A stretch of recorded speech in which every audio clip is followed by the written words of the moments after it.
தினம் தினம் உம்மருளா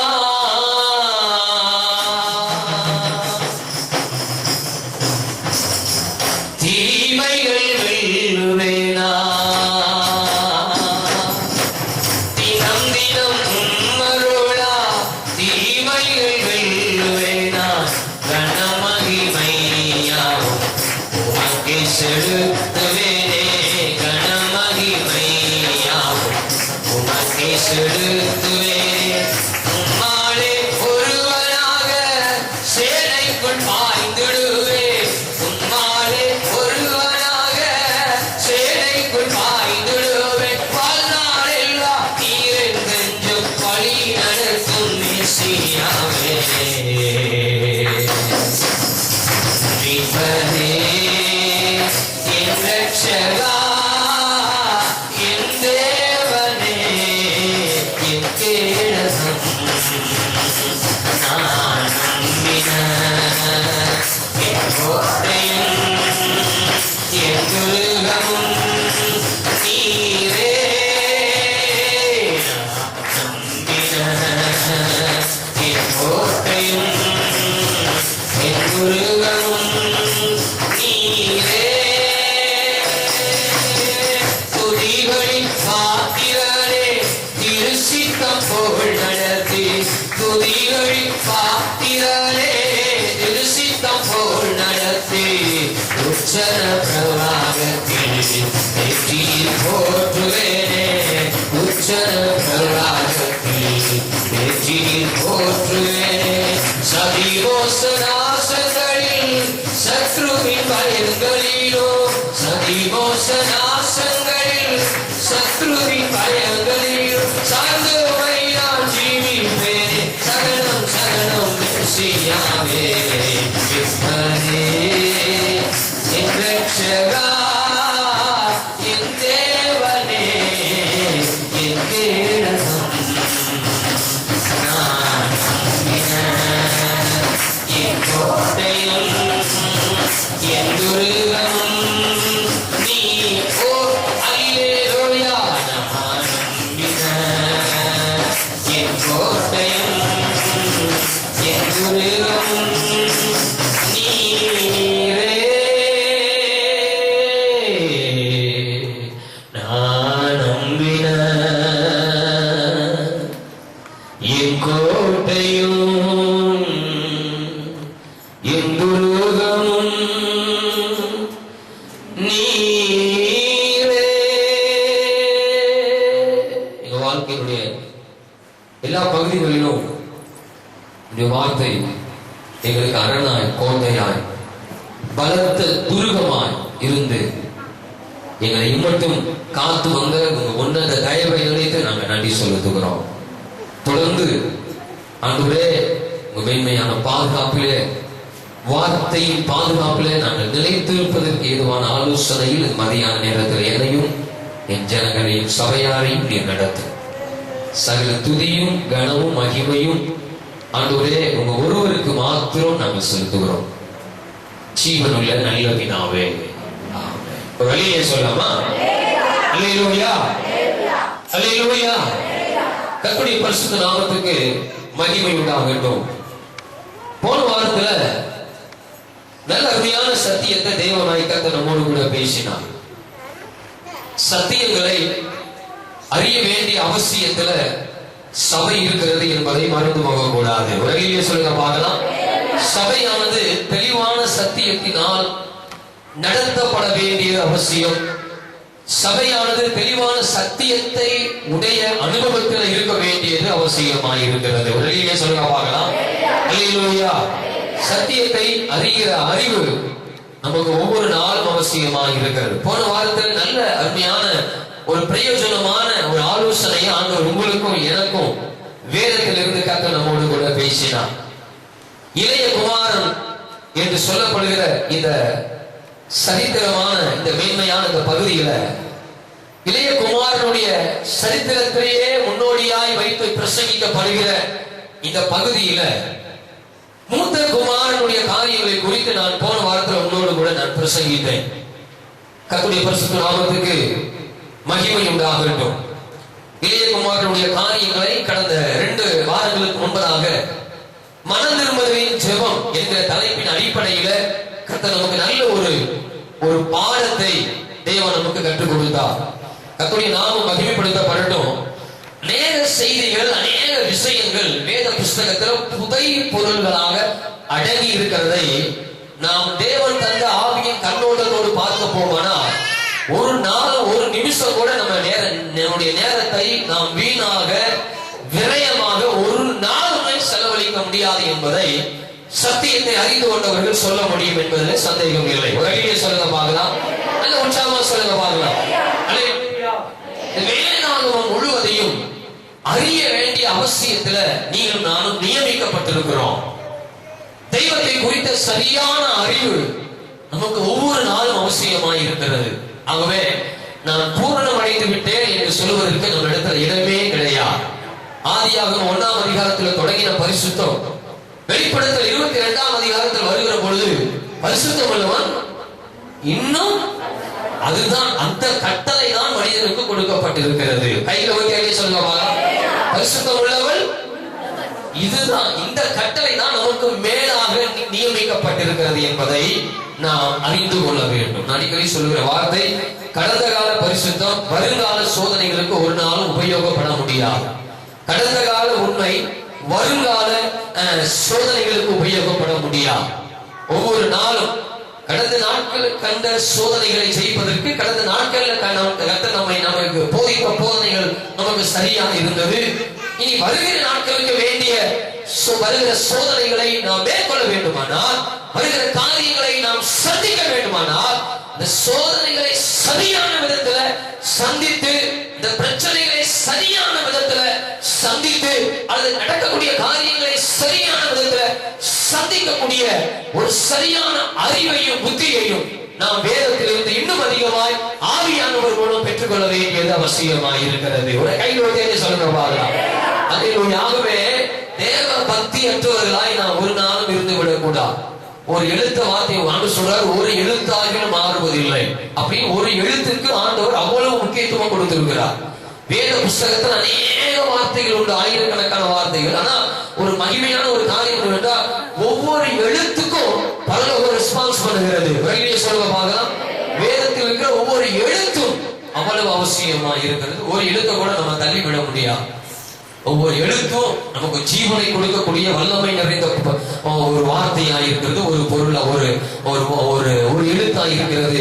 கர்த்தருடைய நாமம் மகிமைப்படுத்தப்படும். இந்த நாளிலும் கூட அப்படிப்பட்ட மேன்மையான சத்தியங்கள் அடங்கிய வேத பகுதியை தான் கர்த்தர் நம்மோடு கூட தொடர்ந்து பேசிக் கொண்டு வருகிறார்.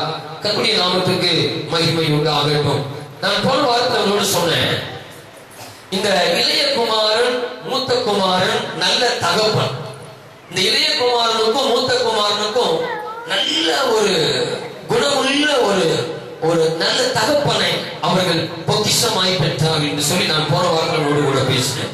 நல்ல ஒரு தகப்பன் மூத்தவனை எப்படி நடத்தணும், இளையவனை எப்படி நடத்தணும், குடும்பத்தை எப்படி நடத்தணுங்கிற சரியான ஒரு ஞானம் உள்ள ஒரு பக்தியுள்ள ஒரு தகப்பனாய் இந்த குடும்பத்துல பார்க்கிறதை நம்ம பார்க்க முடியும்.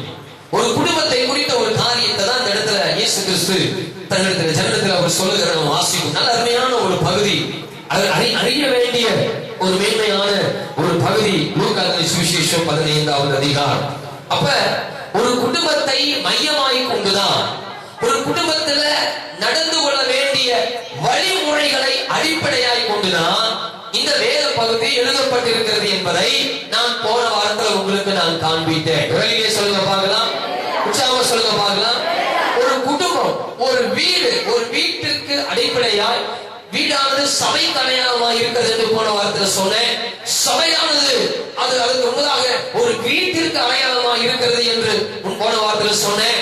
ஆக ஒருவன் தன் வீட்டை, தன் சொந்த வீட்டை ஒருவன் நடத்த தவறினால் அவனை நம்பி ஒப்பு கொடுக்கிற எதையும் அவன் அதை நடத்த முடியாது, அல்லது அதை அவன் நிறைவேற்றி முடிக்க முடியாது என்கிற காரியத்துல போன வாரத்தில் உங்களோடு கூட நான் சத்தியத்தை பேசினேன்.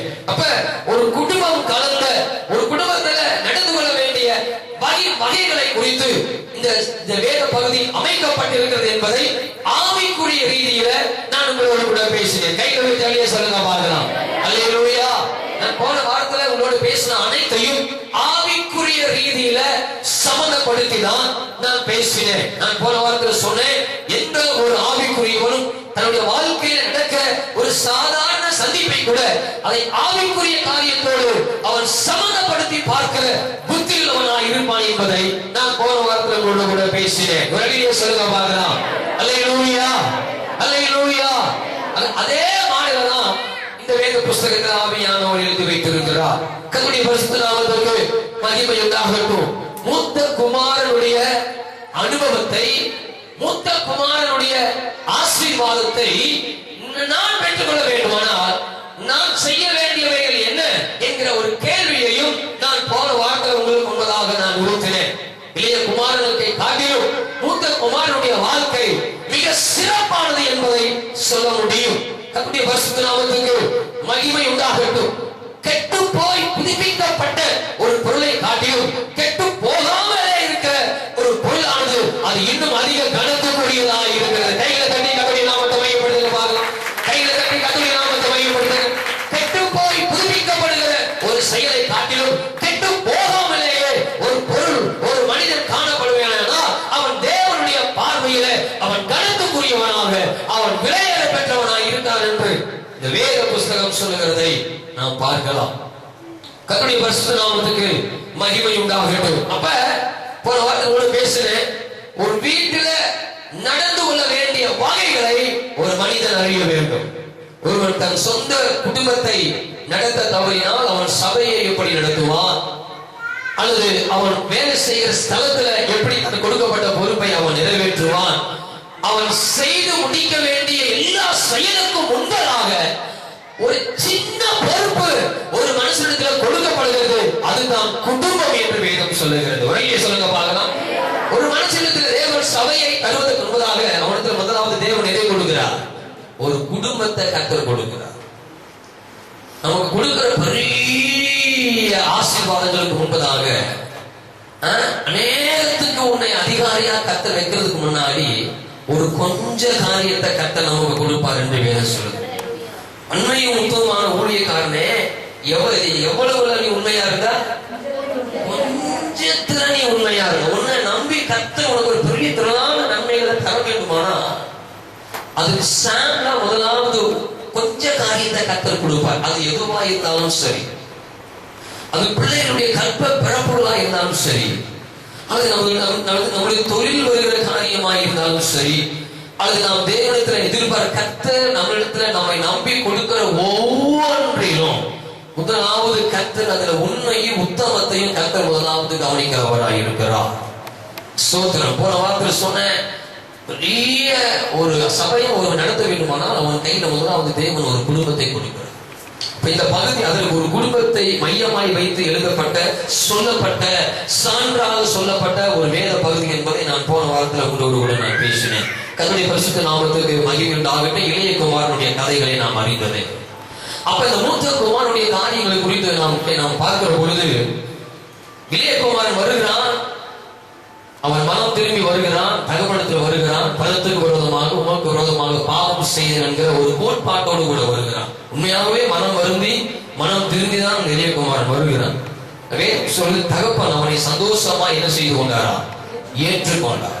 உன்னுடைய கால்நடையை பிரயோஜனப்பட்டு கொண்டிருக்கிற கால்நடை, இதெல்லாம் ரொம்ப முக்கியம். வார்த்தை ரொம்ப முக்கியம்.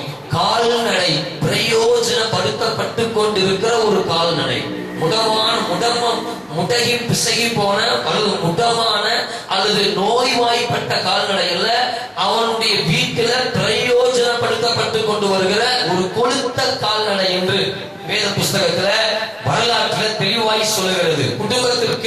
குடும்பத்தினுடைய தேவைக்கு, பிரயாணத்துக்கு, குடும்பத்தினுடைய அவசியத்துக்கு பயன்படுத்தப்பட்டு கொண்டு வந்திருந்த அந்த கொழுத்த கன்றை தன் இளைய குமாரனுக்காக தகப்பன் என்ன செய்தாராம்? அடித்தார் என்று சத்திய வேதம் சொல்லுகிறது, வரலாறு சொல்லுகிறது, சரித்திர வேதம் சொல்லுகிறது. இந்த காரியங்கள் நடந்து கொண்டிருக்க ஒருவரும் வேதம் சொல்லும் மூத்த குமாரனை குறித்து வேதம் சொல்லுகிறது. மூத்த குமாரன் எங்கிருந்தான்? வாசி 25ஆம் அதிகாரம். மூத்த குமாரன் எங்கிருந்தான்? மூத்த குமாரன் வயலில் இருந்தான். வயலிலே சொல்லுங்க பார்க்கலாம். அல்லேலூயா. மூத்த குமாரன் எங்க இருந்தான்? மூத்த குமாரன் வயலில் இருந்தான். தகப்பன் தனக்கு கொடுத்த பொறுப்பில ஒரு பெரிய சீமான் தான்.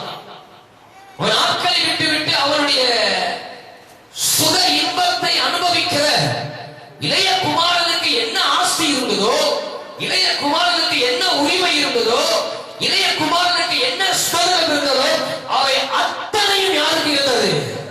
மூத்த குமாரனுக்கும் இருந்தது. நாம் கவனிக்கப்பட வேண்டிய ஒரு காரியம். ஆனா தான் அனுபவிக்க வேண்டிய அனைத்து சுதந்திரத்தையும் அந்த மூத்த குமாரன் அதிலே கவனம் செலுத்தாதபடி தகப்பனிடத்தில் தனக்கு கட்டளையிடப்பட்ட ஒரு பெரிய பொறுப்பில இந்த மூத்த குமாரன் உண்மையுள்ளவனாய் இருந்தான். வேதம் சொல்கிறது, தன் வீட்டில இவ்வளவு பெரிய சந்தோஷமான காரியங்கள் நடந்து கொண்டிருக்க மூத்த குமாரனும் எங்க இருக்கிறாரா? வயலில் இருந்தான். மூத்த குமாரனும் வயலில் இருந்தான். இதுல அவருடைய குணாதிசயங்களை மாத்திரம் நான் சொல்லி இந்த செய்தி என்னோடு கூட நான் முடிக்க போகிறேன். இந்த செய்தி என்னோடு கூட முடிக்க போகிறேன். கர்த்தர் நமக்கு உதவி செய்வாராக. பாருங்க, மூத்த குமாரன் அவன் வயலில் இருந்து வருகிறான். சோதரன் வயலில் இருந்து வருகிறவன் அவன் வேதம் வீட்டுக்கிட்ட அவன் வீட்டை வந்து சேரல. ஆனா வீட்டுக்கிட்ட வருகிற பொழுது அவன் காதுகளில் ஒரு சத்தம் வருகிறது. நடன கழிப்பும் கீத வாக்கியங்களின் சத்தமும் யார் காதில் விழுகிறது? அந்த மூத்த குமாரனுடைய காதுகளில் விழுகிறது. மூத்த குமாரனுடைய அனுபவங்கள் நம்முடைய வாழ்க்கையில மிக மிக அவசியம். ஒரு குடும்பத்துல கெட்டு போகிற அனுபவத்தை உடைய சகோதரனும் இருக்கலாம், கெட்டு போகாமல் இருக்கிற மூத்த குமாரனும் இருக்கலாம். இதுல நாம் அறிந்து கொள்ள வேண்டிய ஒரு காரியம், ஒரு குடும்பத்துல கெட்டு போகிற சகோதரி இருக்கலாம், கெட்டு போன சகோதரி இருக்கலாம், கெட்டு போய் மனம் திரும்பி வந்த சகோதரியும் இருக்கலாம். ஒரு குடும்பத்துல அதே குடும்பத்துல கெட்டு போகாது இருக்கிற ஒரு சகோதரியும் இருக்கலாம். கர்த்தருடைய நாமம் மகிமைப்படுத்தப்படட்டும். இப்படிப்பட்ட குடும்ப சூழ்நிலைகள்ல இருக்கிற, இப்படிப்பட்ட தன்மை அடங்கிய குடும்பத்தில் இருக்கிற இந்த மேன்மையான கரைபடாத இந்த ஸ்தானத்தில் நிறுத்தப்பட்டிருக்கிற மூத்த குமாரனாகிய மூத்த சகோதரியாகிய ஒரு மனிதனும் ஒரு மகனும் நடக்க வேண்டிய, கடைபிடிக்க வேண்டிய சில குணாதிசயங்கள், சில நடைமுறைகள், சில அனுபவங்களை தான் ஆவியானவர் இந்த இடத்துல எழுதி வைத்திருக்கிறார். கர்த்தருடைய பரிசுத்த நாமத்துக்கு மகிமை உண்டாகட்டும். ஒருவன் கெட்டு போய் தகப்பனுடைய வீட்டுக்கு வந்திருக்கிறான். தன் இளைய குமாரனை குறித்து, தன் இளைய சகோதரனை குறித்து 100க்கு 100 நன்கு அறிந்த மூத்த குமார். தகப்பன் எப்படி அறிந்தாரோ அதை பார்க்கலும் மேலாக அதை போலவே யார் அறிந்திருந்தா? மூத்த குமாரன் இளைய குமாரனை குறித்து அறிந்திருக்கிறான். இன்னும் சொல்ல போனா இளைய குமாரனை குறித்து தகப்பன் பேசல, அவன் வெளியில போயிட்டு வந்தான், என்னத்தை செஞ்சுட்டு வந்திருக்கிறாங்கிறத சொல்றது யாருதான்? மூத்த குமாரன் தான் சொல்லுகிறான். அவனுடைய அவன் வெளியே போயிட்டு வந்தா அவன் எதுக்கு போயிட்டு வருவான் என்பதையும் மூத்த குமாரன் நன்கு அறிந்திருக்கிறான். தகப்பன் சொல்லவில்லை, இதை மூத்த குமாரன் சொல்கிறான். தன் தம்பி எங்க போயிட்டு வந்திருக்கிறான்? ஆஸ்திய அப்பாட்ட கேட்டு வாங்கிட்டு அவன் வேசிட்ட போயிட்டு வந்திருக்கான். இந்த குடும்பத்தில் நடந்த காலத்துல பாருங்க, இப்படிப்பட்ட ஒரு கனத்துக்குரிய ஒரு குடும்பம், மகா பரிசுத்தமுள்ள ஒரு குடும்பம், நல்ல ஒரு தகப்பன். இப்படிப்பட்ட தகப்பனுக்கு மகனா பிறந்திருக்கிற இந்த 2 புத்திரர்கள் ஒருத்தன் வேசிகளிடத்துல தொடர்பு வைத்திருக்கு. வேசிகளிடத்துல தொடர்பு வைத்தவன் அதற்கு ஆஸ்திகளை எல்லாம் அதற்கென்றே அழிக்கும்படி மாம்சம் ஒரு நாள் திருப்தி அடையாது. மாம்ச பசி ஒரு மலட்டு கற்பம் என்று வேதம் தெளிவாய் சொல்லுகிறது.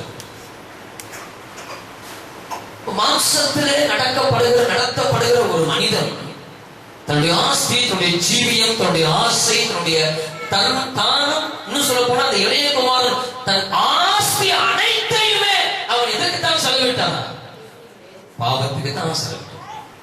பெரும்பாலும் ஒரு ஸ்திரீ இருந்தா தன் ஆஸ்தியெல்லாம் எதுக்கு செலவு பண்ணா?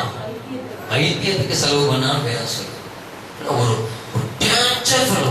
இளைய குமாரன் வேசித்தனம் நிறைந்த ஒரு இருதயம், ஒரு ஜீவியம். ஆனா எப்படி அவன் போனானோ அதற்கு மேலாக ஆச்சரியப்படுகிற விதத்தில் அந்த இளையகுமாரன் மனம் திருந்தி வந்தது நாம் கவனிக்கப்பட வேண்டிய ஒரு காரியம். சொல்லுங்க பாருங்க, அவன் மகா இளையகுமாரன். எப்பா முழு ஆஸ்தியை நேசிட்டான். அப்படிப்பட்டவன் நான் சொந்த சகோதரனா, அவனுடைய கேரக்டர் நன்கு அறிந்த மூத்தகுமார், அவனுடைய ஸ்பாவங்களை நன்கு அறிந்த மூத்தகுமார். ஒருவேளை இடையில கூட மூத்தகுமாரன் தன்னுடைய இளையகுமாரன் தன்னுடைய தம்பியை அவன் கண்ட்ரோல் பண்ணி இருக்கலாம். ஒருவேளை அவன் செய்யற தவிர அவன் கண்ட்ரோல் பண்ணி இருந்திருக்கலாம். ஒரு நல்ல ஒரு குடும்பத்தில் இருக்கக்கூடிய ஒரு மனிதன், ஒரு தகப்பன் அல்லது ஒரு மூத்த குமாரன் எப்படிப்பட்டவர்களா இருக்க வேண்டும், அந்த மூத்த குமாரனுடைய அந்த ஆசீர்வாதத்தை, அந்த நிலை, அவன் அந்த மூத்த குமாரன் அடைந்த ஆசீர்வாதத்தை நீயும் நானும் அடைவதற்கு அவனிடத்தில் காணப்பட வேண்டிய குணாதிசயங்கள் என்ன என்பதை தான் இந்த ஆவியானவர் எழுதி வைத்திருக்கிறார். அவருடைய குணாதிசயங்கள் இளையகுமார் மூத்த குமாரனுடைய இளையகுமாரனுடைய காரியங்கள் சொல்லப்பட்டதை போலதான் இந்த மூத்த குமாரனுடைய குறித்து சொல்ல வேண்டுமானால் அவருடைய குணாதிசயங்களை தேவ ஆவியானவர் எழுதி வைத்திருக்கிறார். எந்த நேரத்தில் நம்முடைய கண்கள் அவர்கள் மேல் போகுவதே கிடையாது. கர்த்தருடைய பரிசுத்த நாமத்துக்கு மகிமை உண்டாகட்டும். இது ஒரு நாள் 2 நாள் நடந்த காரியம் இல்ல. இளையகுமாரனுடைய அனைத்து மூலவாகையும் யார் அறிந்திருக்க கூடும்? சகோதரன் அறிந்திருக்க கூடும், கட்டாயம் அறிந்திருக்க கூடும். ஏற்கனவே காயின் ஆபேலை குறித்து நான் சொல்லியிருக்கிறேன். அன்னைக்கு இருந்த வரைக்கும் சகோதரர்கள் 2 பேர் தான். ஆகவே ஆபேலுக்கு மறைவானது காயினிடத்துல ஒண்ணு இல்லை, காயினுக்கு மறைவானது ஆபேலிடத்துல ஒண்ணுமே கிடையாது. காயினுடைய வார்த்தை அப்படியே நம்பினவன் ஆபேல். அதனால்தான் காயின் ஆபேலை கொலை செய்வதற்கு அவன் தனியா வயது கூப்பிட்டா கூட அவன் நம்பி புறப்பட்டு போனான். யாரு? ஆபேல். ஆனா தான் வீரமா எடுப்பான்னு அவனுக்கு தெரியாது. நிச்சயமா நம்பின சகோதரன். அதே போலதான் இங்க இளையகுமார் மூத்தகுமார் வாழ்க்கை நடக்குது. இளையகுமாருடைய சகல காரியங்களையும் ஆசிரியமே அது கழிச்சிருக்கானா, அதுக்கு முன்னாடி அவனுக்கு கொடுக்கப்பட்ட எல்லா பைசாவையும் அவன் எதுக்குதான் செலவழித்திருக்க கூடும்? அதுக்குதான் சில பணம் வாங்கினாலே 50 ரூபாய் வாங்கினாலே கோட்டருக்கு தான் வாங்குவாங்க. 20 ரூபாய் வாங்கினா கோட்டருக்கு இல்ல. அவரவர் செய்த தவறுக்கு அவரவர் அதுக்கு தகுந்தது போல பைசா வாங்குவாங்க. அப்ப இளையகுமாரன் வீட்டுல உடனே நடந்த காரியம் இல்ல, பல நாட்களாக அவனுடைய ஜென்ம ஸ்வாபத்துல நடந்திருக்க வேண்டிய ஒரு செயல்பாடு. அவன் ஜீவியம் முழுவதும் பாவத்தில் விற்கப்பட்டிருந்ததை மூத்த குமாரன் நன்கு கவனித்திருந்தான். ஆகவேதான் அவன் சற்று கூட யோசிக்காமல் தன் தகப்பனிடத்துல பார்த்து முகத்துக்கு முகம் அவனால் பேச முடிந்தது. தன் தகப்பன் இப்படிப்பட்ட தன் இளைய குமாரன், தன் இளைய தம்பி, தன் உடற்பிறப்பு இப்படிப்பட்ட சுபாவத்தை உடையவன் என்பதை அவனும் அறிந்திருந்தான், தகப்பனும் அறிந்திருக்க கூடும், தாயின் தகப்பன் அறிந்திருப்பான். ஆகவேதான் அவன் தகப்பனிடத்தில் அந்த கோரிக்கையை வைத்த பொழுது கூட அவன் ஆஸ்தியை வேசியிடத்துல செலவு பண்ணிட்டு வந்திருக்கிறான். அவனுக்கு நீ மேல மொத்தம் அடிச்சுட்டு இருக்கிறான்னு சொல்லி நியாயமான சில கோட்பாடு, நியாயமான சில கோபங்கள் இந்த மூத்த குமாரனிடத்துல வந்தது தவறல்ல. நியாயமான கோபம், தவறே செய்யாதவன் பேசுகிற பொழுது அவன் கேட்கிற கேள்வி நியாயமானதா தான் இருக்கும். ஆனா அவங்க கேள்வி கேட்கிறாங்களேன்றதுக்காக அவங்க மேல நம்ம என்ன பண்ணிடக்கூடாது, ஒரு நாளும் நம்ம கோபப்பட்ட கூடாது. சில நேரத்துல சரியா இருக்கிறவங்க சில நேரத்துல சில கேள்விகள் கேட்பாங்க. அதுக்காக நம்ம அவங்களை தவறாக நீங்கிடக்கூடாது. அதுக்காக அவங்க தவற சுட்டி காட்டுறாங்க அப்படின்னு அவங்க தவற நம்முடைய நன்மைக்காக சுட்டி காட்டுறாங்களே தவிர நாம் இன்னும் மோசமா போகணுங்கிற எண்ணத்துக்காக அவங்க யாரும் அப்படி செய்வது அல்ல. ஆனா அந்த மூத்த குமாரன் அவன் நியாயமான கோட்பாடுகளை தன் தகப்பனத்துல வைத்தான். உள்ளத்துல ஒரு பெரிய குறை, அவன் வார்த்தைகளை சொல்லும் பொழுதே அவன் உள்ளத்துல ஒரு பெரிய குறை இருக்கிறதையும் கூடவே அந்த வார்த்தை இணைத்து பேசுகிறதையும் நம்ம அந்த வேத புஸ்தகத்தை வாசிக்கலாம். அவன் சொல்லுகிறான், பேசுகிறத போய் என் தம்பி எல்லாத்தையும் அவன் செலவு பண்ணிட்டு வந்திருக்கிறான். அவனுக்காக இந்த கொழுத்தை கன்றவை யாருக்காக அடித்தீரே? இளைய சகோதரனுக்காக அடித்தீர். இந்த வார்த்தை கர்த்தருடைய பரிசுத்த நாமத்துக்கு மகிமை உண்டாகட்டும். வேலைக்காரன் சொல்றான், உங்க தம்பிக்காக தான் கொழுத்த கன்றவங்க அப்பா அடிச்சாரு. தகப்பன்கிட்ட பேசும்போது மகன் சொல்றாரு, அவனுக்காக போய் இந்த கொழுத்த கன்றை நீ அடித்தீரே என்கிற ஒரு உள்ளத்தில் இருக்கிற உண்மையான வேதனையை மூத்த குமாரன் தகப்பனிடத்தில் எடுத்து வைக்கிறத நம்ம இந்த வேத புஸ்தகத்துல பார்க்கிறோம். இதுல நம்ம கவனிக்க வேண்டிய ஒரு காரியம் என்ன அப்படின்னா, இந்த மூத்த குமாரனுடைய லைஃபை பார்க்கும்போது தன் தகப்பனுடைய வார்த்தையின்படி செய்கிற 100% தன் தகப்பனுடைய வார்த்தைக்கு கீழ்ப்படுகிற ஒரு இருதயம் இந்த மூத்த குமாரனுடைய வாழ்க்கையை நம்ம பார்க்க முடியும். மூத்தவர்கள் எல்லாருக்கும் ஒரு பெரிய முன்மாதிரியாக இருக்க வேண்டியது அவசியமா இருந்தது.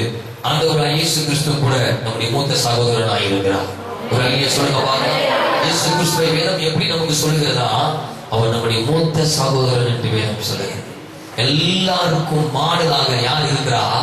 இயேசு கிறிஸ்து. அதான் வேதம் சொல்லுது, எல்லாவற்றுக்கும் மேலாக இயேசு தன்னை தான். ஒரு வீட்டுல ஒரு மூத்தவங்களா இருக்கிறவங்க சொல்லலாம், ஒரு வீட்டுல ஒரு மூத்தவங்களா பிறந்தவங்கள சொல்லலாம். இது இன்னொரு விதத்துல சொன்னா, ஒருவரை நம்பி கொடுக்கப்பட்டிருக்கிற அந்த பொறுப்புல, அந்த பொறுப்பை பெற்றவர்களை குறித்து நாம் சொல்லலாம். நல்லா கவனிங்க. ஒரு வீட்டுல ஒரு குடும்பத்துல மூத்தவர்களை குறித்து நாம் சொல்ல முடியும். இரண்டாவது, அதுக்கு இன்னொரு விதத்துல, இன்னொரு பதத்துல சொல்ல வேண்டும், இன்னொரு விதத்துல சொல்ல வேண்டுமானா, ஒருவரை நம்பி குருசேமையாட்ட ஒரு பொறுப்பை கொடுக்கிறேன் அப்படின்னா, அந்த பொறுப்புல அவர் அந்த பொறுப்புல அநேகருக்கு முன்பதாக அது நான் ஒரு மாடலா இருந்து செஞ்சு வாழ்ந்து காட்ட வேண்டியது யாரை சார்ந்தது? அவரை சார்ந்ததாக இருக்கிறது. இப்படிதான் இதுக்கு வேதம் சொல்லுகிற உண்மை, வேதம் சொல்லுகிற காரியம், வேதம் சொல்லுகிற நமக்கு சொல்லிக் கொடுக்கிற ஒரு காரியம். அப்ப மூத்தவர்களாய் பிறந்தவர்கள் எல்லா விதத்திலும் எல்லாருக்கும் அவர்கள் மாடலாய் இருக்கிறார்கள் என்று வேதம் சொல்லுது. இயேசு கிறிஸ்து வேதம் சொல்லுது, அவர் மூத்த சகோதரன். மூத்த சகோதரனா எல்லாத்துக்குமே அவர் தான் மாடல். மூத்தவட்ட கொடுத்தா பேசிட்டு போக மாட்டான். அந்த ஆஸ்தியை வச்சு புத்தியா ஞானமா என்ன செய்யணுமோ அதை அவன் செய்கிறவனாய் இருக்கான். ஏன்னா அவன் எல்லாவற்றுக்கும் அவன் முன்மாதிரியாக இருக்கான். இயேசு கிறிஸ்து இதாவது பூமிக்கு அனுப்பப்பட்ட மாம்சீகத்தில் அனுப்பப்பட்ட அவர் பிறந்த நம்முடைய மூத்த சகோதரனாய் இருக்கிறார். அதனால்தான் ஒருவரும் அவர்கிட்ட ஒரு குற்றமுள்ள கருத்துக்கு கூட என்ன செய்ய முடியல, அவருக்கு நேரம் போட முடியல. ஏன்னா அந்த அளவுக்கு அவர் சகோதரருக்கு மத்தியில அவர் மூத்தவரா இருக்கிறதுனால, ஏன்னா அவர் கரைப்பட்ட அவ்வளவுதான். ஒரு குடும்பத்துல முதல் குடும்பமா நீங்க ரட்சிக்கப்பட்டிருந்தீங்கன்னா நீங்க ரொம்ப மாடலா இருக்கணும். உங்க சொந்த மனதுக்கு மத்தியில நீங்க ரொம்ப ரொம்ப மாடலா இருக்கணும். அங்க போய் நீங்க போய் சூடம் கொடுத்துட்டு இருக்க கூடாது. இல்ல ஒப்புக்க நீங்க சும்மா நின்னுகிட்ட கோச்சுப்பாங்கன்னு சொல்லி எல்லாவற்றையும் கர்த்தர் பார்க்கிறவரா. நீ ஒரு மூத்த சகோதரன், நீ ஒரு மூத்த சகோதரி, நீ பொறுப்பை பெற்ற ஒரு மூத்த சகோதரன், நான் ஒரு மூத்த சகோதரன், சபைக்கு ஒரு மூத்த சகோதரன். எல்லாருக்கும் ஒரு கர்த்தர் பொறுப்பை கொடுக்கும் போது ஒண்ணு தெரியணும், எத்தனையோ பேருக்கு முன்னாடி மாடலா கர்த்தர் உன்னை நிறுத்தி இருக்கிறாரு. பவுல் சொல்ற தீர்வத்தை சொல்லும் போது, நீயோ விசுவாசிகளுக்கு எல்லாவற்றிலும் இப்படி இரு, மாதிரியாயிரு. பவுலே, உன் கற்பிலும் உன் பேச்சிலும் உன் நடக்கையிலும் உன் செய்கையிலும் உன் ஆவியிலும் எல்லாவற்றிலும் நீ யாருக்கு மாதிரியா இருக்கணுமா? யாருக்கு மாதிரியா இருக்கணும்? நீ விசுவாசிகளுக்கு மாதிரியா.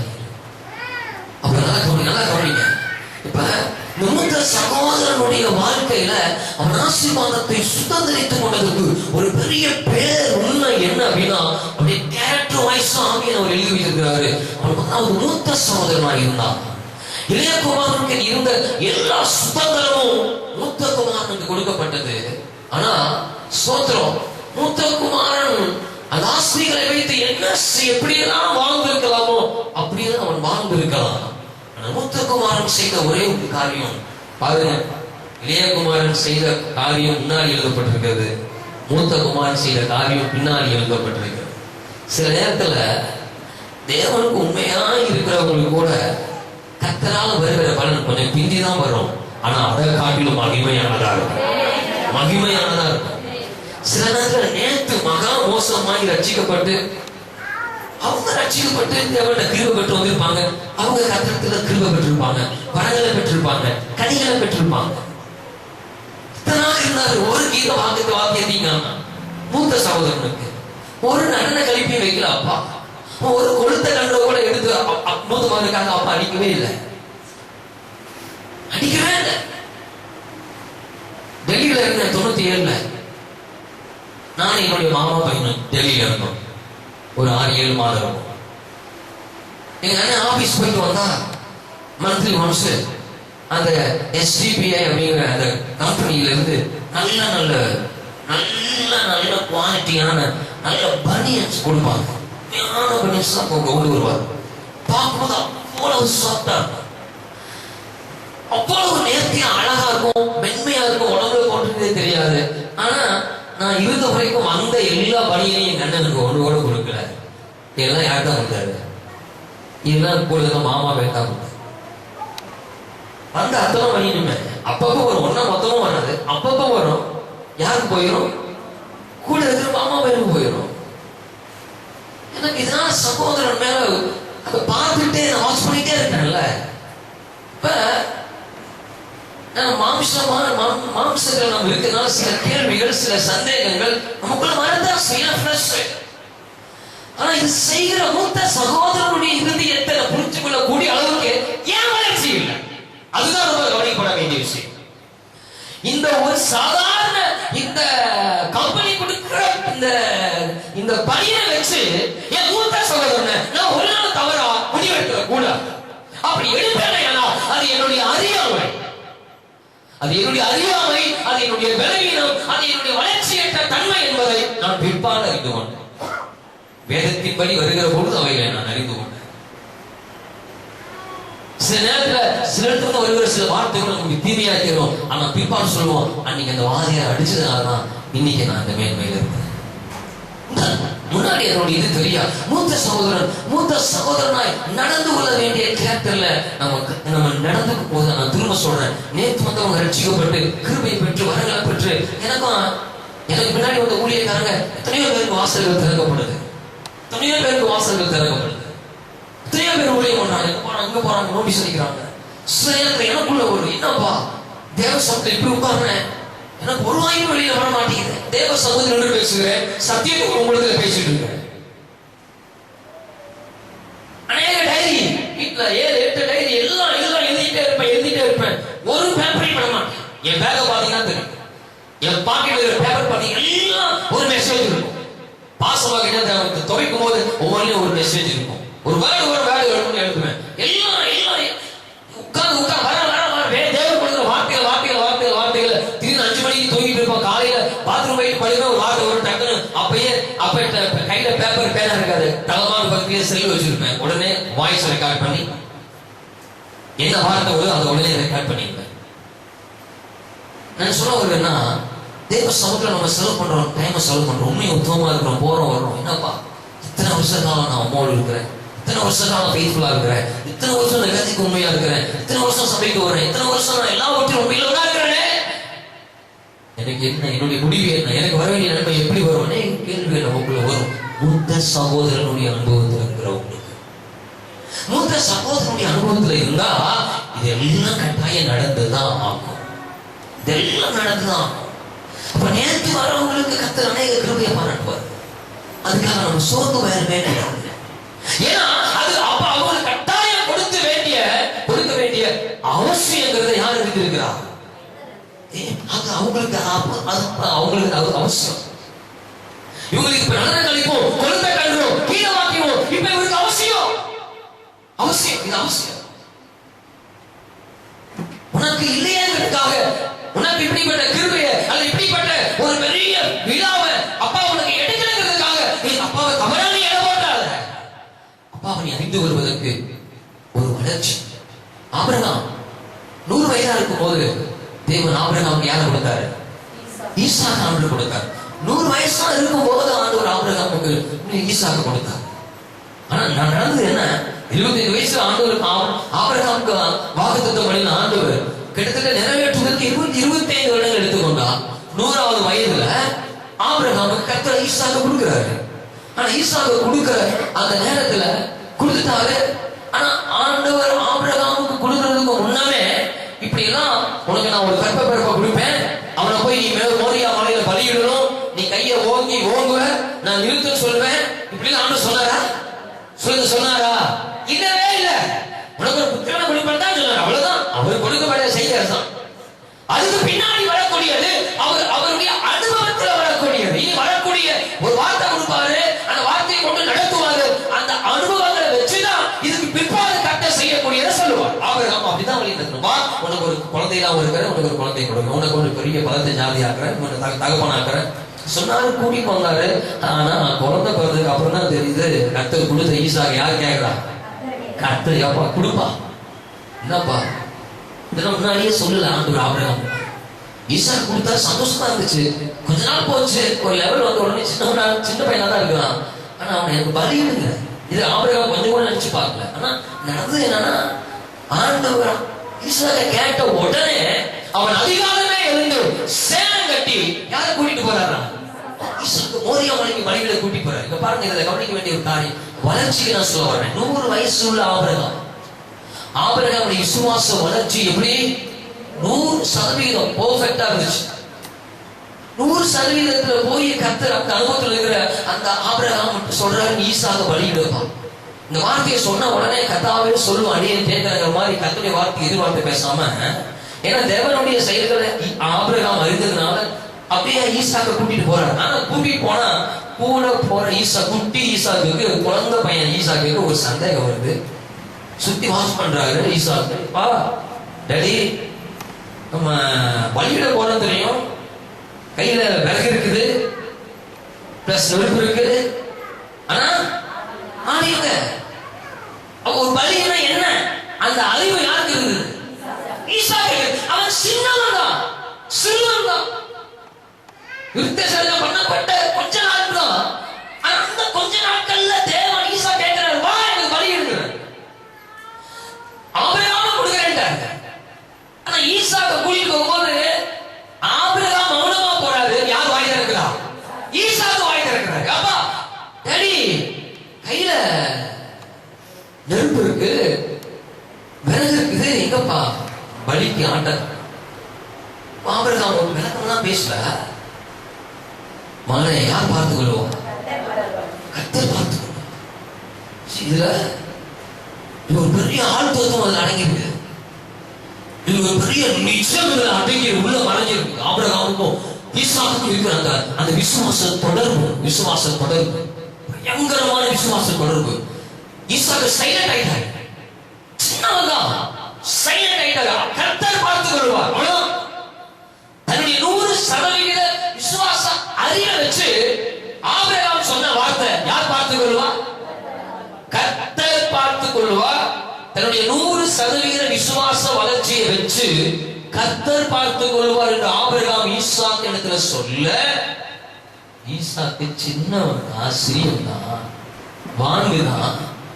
வேதம் சொல்லுது அந்த வார்த்தை ஆபத்தை தகப்படுத்தினா வந்து அந்த வார்த்தையை கேட்ட உடனே யார் பேசு? அதுக்கப்புறம் ஈசாக்கு பேசவே கிடையாது. உனக்கு தெரியுமா அவர் இதுவரைக்கும் பேசல? அவரை கொண்டு போய் அந்த பலிபீடத்தில் வச்சு கையும் காலையும் கட்டி அவர் கண் எதிர கண்ணை மூடிக்கன்னு சொன்னாரா? ஆபிரகாம் ஈசா கண்ணை மூடிக்க சொன்னாரா? இல்லவே இல்லை. தகப்பன் கையை கட்டதை பாக்குறாரு, தகப்பன் காலை கட்டதை பாக்குறாரு. பலியை எங்க வைப்பாங்கன்னு ஈசாக்கு தெரியும். பலியை எந்த இடத்துல வைப்பாங்கன்னு ஈசாக்கு தெரியும். பலி என்றால் என்ன என்பது ஈசாக்கு தெரியும். அந்த அளவுக்கு சிறு பிராயத்தில் இருந்தே தேவனை அறிகிற அறிவில் ஆபிரகாம் விழுவதனால தன் இளைய தன்னுடைய மகனான ஈசாக்கையும் அந்த விசுவாச வளர்ச்சியில விசுவாச அறிவிலே ஆபிரகாம் ஈசாக்கை நடத்த தன் கைகளையும் கால்களையும் கட்டி போட்ட அந்த நிலையிலும் அவன் தன்னுடைய கத்தியை அவனுக்கு நேராய் ஓங்கி உண்மையாகவே பாவனையாய் அல்ல உண்மையாகவே அவன் வெட்ட போகிற அந்த நேரத்தில் கூட வாய் திறவாத ஆட்டை போல யார் இருந்தார்? ஈசாக்கு. ஆபிரகாம் 100 வயசாகி அந்த முயற்சியை பெற்றிருக்கிறான். நான் இன்னும் கூட சொல்ல முடியும், வெட்டுகிறவன் விசுவாசத்தோடு வெட்டுகிறவனாய் இருந்தாலும் வெட்டப்படுகிறவன் ஆபிரகாமை காட்டிலும் 100 அக்கணையான மேலக்கணையான விசுவாசத்தை கண்ணிடத்தில் உடையவனாய் இருந்தான் ஈசாக்கு. வெட்டுகிறவன் விசுவாசத்தோடு வெட்டுகிறான். அதை பார்க்கிலும் மேலான ஒரு காரியம் ஈசாக்கு தகப்பனுடைய விசுவாசத்தை காட்டிலும் மேலான. நான் மரித்தாலும் என்னை உயிர்ப்பிக்க வல்லவராக. இதுதான் தகப்பனுடைய சொல்லுக்கு கீழ்ப்படிந்த மேன்மையான அனுபவத்தை நம்ம அந்த இடத்துல பார்க்கிறோம். ரொம்ப ஒரு பயங்கரமான ஒரு காரியம். ஆபிரகாமை காட்டிலும் புலி எத்தடினா என்ன சொல்லுவாங்க? குட்டி எத்தனை அடி பாயுமா? ஆமா, நம்ம குட்டிங்க 2 அடி கூட பாய மாட்டேங்க. ஏன்னா நம்ம யார் அதை வாரி கொள்வான் என்று அறியும். அதனால வேதம் சொல்லுது, இந்த பூமியில கிடைக்கிற நேரத்தை கர்த்தருக்காக பயன்படுத்துங்க. ஒரு நாள் ஒரு நித்திய வாழ்க்கை, நிரந்தரமான வாழ்க்கை, பரலோக வாழ்க்கை. யாருக்கு முன்னாடி போறோம், யாருக்கு பின்னாடி போறோம்னு தெரியாது. யாருக்கு முன்னாடி போறோம் ஒரு நாள் ஒருபோதும் சொல்ல முடியாது. ஆனா ஒண்ணு, எப்ப கண்ணா முடினாலும் நம்ம பரலோக ராஜ்யத்துக்குள்ள பிரவேசிக்கணும். வருஷம் முழுவதும் வந்து நான் உங்களை அறியன்னு கர்த்தர் சொல்லிட்டாருன்னா நம்ம சர்ச்சுக்கு வந்தது எல்லாமே நான் போயிருக்கோம். பைபிள் எடுத்தெல்லாம் வீணா போகும். ஆகவே கர்த்தர் நமக்கு சொல்லிக் கொடுக்கிற மேன்மேல சத்தியங்களுக்கு நம்ம கீழ்ப்படிவோம், நம்மளை அர்ப்பணிப்போம், மேன்மையான நித்திய வாழ்க்கையை சோதரிப்போம். கர்த்தர் நமக்கு உதவி செய்ய வல்லவராக இருக்கிறார். கைகளை சொல்லாமா? அல்லேலூயா, அல்லேலூயா. வருகிற வாரத்தை திருப்பதி உண்டு, நீங்க மறந்துடாதீங்க. வருகிற வாரம் நவம்பர் மாதம் 11வது மாதத்துக்குள்ள பிரவேசிக்க போகிறோம். வருகிற வாரத்தில் நமக்கு என்ன உண்டு? நம்ம திருப்பதி உண்டு, நீங்க மறந்து போய்விட வேண்டாம். வருகிற சனிக்கிழமை 1ஆம் தேதி வாக்குத்த ஜெபம் வாபஸ்தல் நடைபெறும். கர்த்தருடைய நாமம் மையப்படுத்தப்படட்டும். அவை தொடர்ந்து ஆயத்தமாகுங்க. கர்த்தர் தொடர்ந்து பெரிய காரியங்களை மறந்துட வேண்டாம். வருகிற புதன்கிழமை நமக்கு பொது உபவாச ஜெபம். கண்களை மூடுவோம்.